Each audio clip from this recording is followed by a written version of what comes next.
श्री कृष्ण गोविंद हरे मुरारी, हे नाथ नारायण वासुदेवा। बोलिए बांसुरी बजैया रास रचैया श्री कृष्ण भगवान की जय।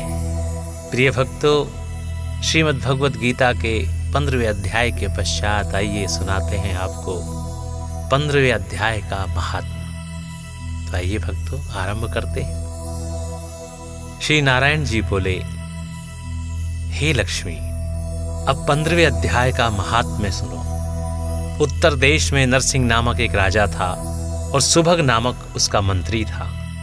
राजा को मंत्री पर बड़ा भरोसा था, परंतु मंत्री के मन में कपट था। मंत्री चाहता था कि राजा को मारकर यह राज्य मैं ही करूं। इस भांति कुछ काल व्यतीत हुआ। एक दिन मंत्री ने राजा को मार डाला और स्वयं राज्य करने लगा। कुछ समय बाद मंत्री भी मारा गया। यमराज के दूत उसे बांध कर ले गए। धर्मराज ने कहा, हे यमदूतो, यह पापी है, इसे घोर नरक में डाल दो। कई नरक भोगने के बाद उसने घोड़े की योनि में संगल द्वीप में जन्म लिया। घोड़ों का एक सौदागर उसे मोल लेकर अपने देश को ले गया। वहां के राजा ने कई घोड़ों के साथ उस घोड़े को भी खरीद लिया। एक दिन राजा शिकार खेलने के लिए गया तो उसी घोड़े पर सवारी करके गया। वह घोड़ा तेज दौड़ता था। राजा शिकार खेलता खेलता बहुत दूर चला गया। उस दिन राजा ने कई शिकार किए, अतः राजा बड़ा प्रसन्न हुआ। दोपहर हो गई, राजा को प्यास लगी। राजा ने उसी वन में एक साधु को कुटिया में बैठा देखा और पास ही जल से भरा हुआ एक तालाब देखा। राजा घोड़े को वृक्ष से बांधकर कुटिया में गया तो देखा कि साधु अपने पुत्र को गीता के 15वें अध्याय का पाठ सिखा रहा था। साधु वृक्ष के पत्ते पर श्लोक लिख देता था और बालक से कहता था कि खेलते हुए इसको कंठस्थ भी करो। जिस वृक्ष से राजा ने घोड़ा बांधा था, बालक पत्ता लेकर उसी वृक्ष के नीचे श्लोक याद कर रहा था और खेल भी रहा था। उस पत्ते को घोड़े ने देखा तो तत्काल उसकी देह छूट गई।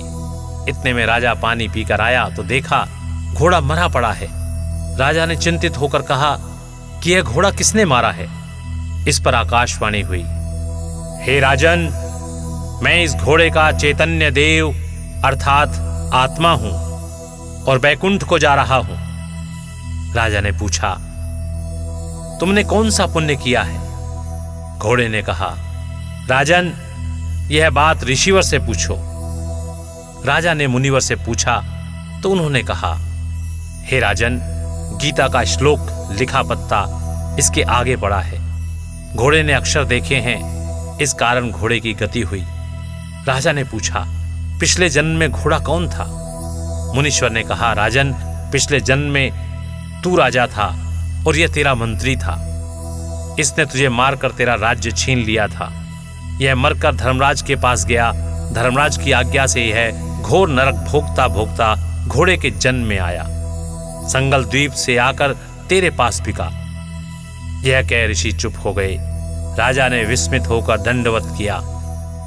अब तो राजा भी गीता जी के 15वें अध्याय का पाठ प्रतिदिन करने लगा, जिसके प्रताप से वह भी परम गति का अधिकारी हुआ।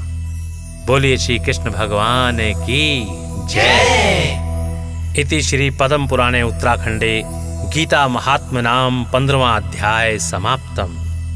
प्रिय भक्तों, इस प्रकार यहाँ पर श्रीमद् भगवद गीता के 15वें अध्याय का महात्म समाप्त होता है। तो स्नेह और श्रद्धा के साथ बोलिए, ओम नमो भगवते वासुदेवाय नमः नमः।